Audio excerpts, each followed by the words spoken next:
Chef साहब का मसला ये नहीं है कि खाना बहुत ज्यादा बनाना पड़ता है या ज्यादा खाते हैं। उनका मसला ये है कि हर शख्स घर में अलग-अलग फरमाइश करता है और तनख्वाह इनको सिर्फ उतनी मिलती है कि जितना कि किसी एक बंदे का खाना बनाने की किसी को दी जाए। भाई हर बंदे की अपनी अपनी चॉइस होती है। मेरा दिल नहीं करता पिज्जा खाने को, मेरा दिल करता है मैं पकौड़े खाऊं, तो मुझे कौन रोक सकता है पकौड़े खाने से? नहीं, आपका दिल नहीं करता पकौड़े खाने को, आपकी शक्ल ही पकौड़े खाने वाली है। ये भी आपकी गलत फहमी है। अगर मेरा दिल कर रहा हो ना पिज्जा खाने को तो मैं लार्ज पिज्जा अकेला खाता हूँ। और यकीनन ये पिज्जे को दूरा करके खाते होंगे। जितनी इनकी सेहत है ये पिज्जे को भी फुल्का ही समझते होंगे। अब भाई मेरे फुल्के की सुन लो, एक आता भी मुझे पतला फुल्का बना दो, दूसरा आता है ना ना फुल्का ना बनाना, मोटी रोटी बना दो। एक आता है नहीं नहीं मुझे खमीरी रोटी बना के दो, चौथा आता है मुझे नान बना के दो। वो तो शक्ल से ही लग रहा है कि नॉन सेंस फैमिली है। और भाई क्या करें, घर के हर फर्द के नखरे तो उठाने पड़ते हैं। तो ये सारे नखरे मेरे लिए हैं। बेगम साहबा के सामने तो आपकी जुबान यूं बंद होती है जैसे आंधी चले तो दरवाजा बंद होता है। ऐसी बातें करोगे तो मैं खड़े खड़े नौकरी से निकाल दूंगा। ये भी आपके बस की बात नहीं है। अगर बेगम साहबा ने कह दिया ना असगर यहां से नहीं जाएगा तो आपकी धमकी झाग की तरह बैठ जाएगी। बस इसीलिए तुम इतने सर पे चढ़े हो कि बेगम साहिबा के लाडले हो। नहीं जी, वो भी इसके खानों की इतनी शौकीन नहीं है, उसे भी रोजाना गिला ही रहता है। कभी आलू कच्चा रह गया, कभी ऑयल ज्यादा डाल दिया, कभी गोश्त ज्यादा गल गया। जब काम का इतना प्रेशर होगा तो गलतियां तो होंगी। बड़ी सियाणियां गलतियां करते हो यार, मालकों का नुकसान करते हो तुम। कभी गलती से तुम्हारे अपने हाथ पे छुरी चली या हंडिया उतारते हुए आपने अपना हाथ गलती से जलाया? बिल्कुल भाई मेरे इतने सारे लोगों की फरमाइशें दिमाग में रख के खाना बनाना होता है। खुद तो ये लोग बारिश एंजॉय कर रहे होते हैं और मेरे लिए बारिश का मतलब है फरमाइशों की पटारी खुल जाना। तो भाई तो खाने पकाने के लिए उन्होंने तुम्हें रखा हुआ है, और क्या तुम्हें साथ बिठा के बारिश एंजॉय करवाएं? साहब अंदर से लाके तुम्हें कच्छा दें कि बारिश हो रही है, असगर कच्छा पहन के छत पे आ जाओ। देखे देखे मिल गए ना अमीर के साथ। तो यार तुम भी कुछ थोड़ा सा ख्याल करो, हाथ हल्का रखो। तुम्हारी हर बात ठीक नहीं हो सकती है, कुछ बातें उनकी भी ठीक हैं। अब उनके बारिश एंजॉय करने पर भी तुम्हें एतराज है? बिल्कुल। और जाहिल तुम रो रहे हो, शुक्र करो खुदा का कि तुम्हें खाना पकाने के पैसे मिलते हैं। ये देखो अजीजी, ये बेचारे को तनख्वाह भी नहीं मिलती और रोज खाना बनाता है। और सिर्फ खाना ही नहीं बनाता, कपड़े भी धोता है। और कपड़े सिर्फ धोता नहीं है, प्रेस भी करता है। और सिर्फ प्रेस ही नहीं करता, खुद कपड़े पहन के भी आता है। गौरी, सेगमेंट उन दोनों का है।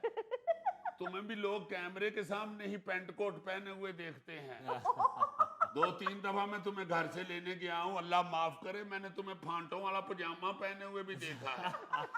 हाथ में झाड़ू पकड़ के दरवाजे के आगे सफाई करते हुए भी देखा है। अजीजी सेगमेंट उनका है। मुजफ्फर, तुम भी घर में कुछ करते हो कि सिर्फ तार पे ही बैठे रहते हो?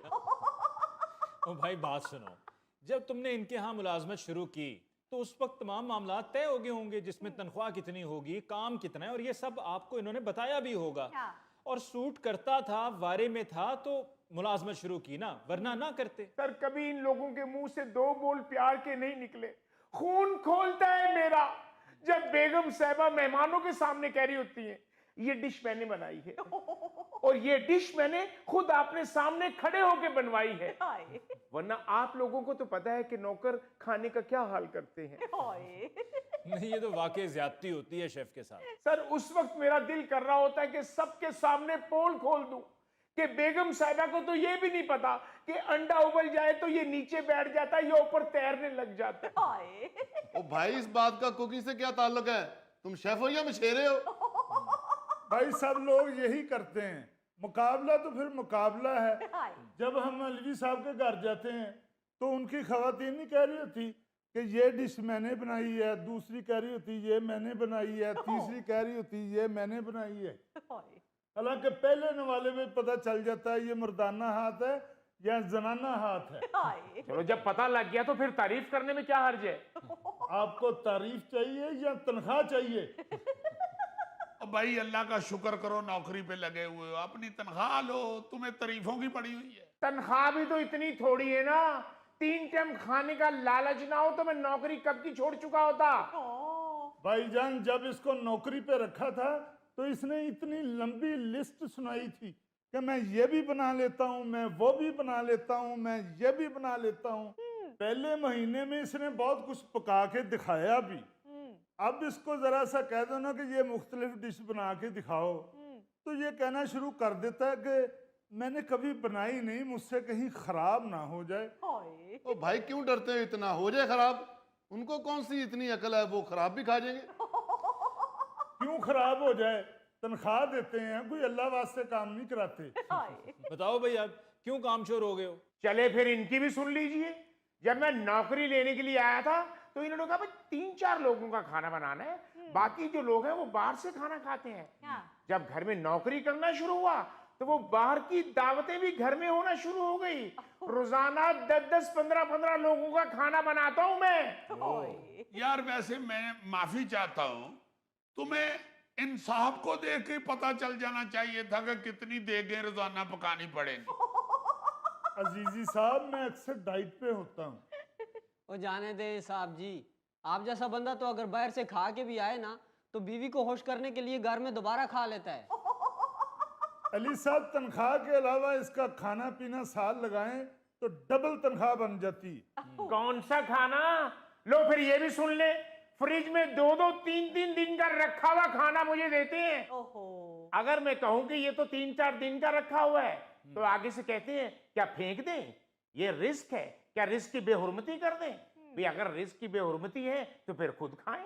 नहीं, ये वाकई एक अफसोसनाक अमल देखने में मिलता है कई घरों में जी जी। कि वो बचा खुचा जो है वो नौकरों के मुंह में ठूंस देते हैं। हाँ जी। अब उनके सामने अगर आप खुद फ्रेश बना के खाएंगे और उनको कहेंगे कि ये परसों का तरसों का पड़ा हुआ खाएं आप, हाँ। तो उनके दिल में ये ख्याल तो आएगा। बिल्कुल। बिल्कुल। भाई बिल्कुल रिस्क की बेहुरमती नहीं होनी चाहिए, मगर साथ साथ नौकरों को एहसास दिलाने के लिए कि हम और आप एक जैसे हैं, हाँ जी। एक ही जुबान एक ही जायका रखने वाले हैं, तो किसी वक्त आप खुद भी रखा हुआ खाना खा लें, हाँ जी।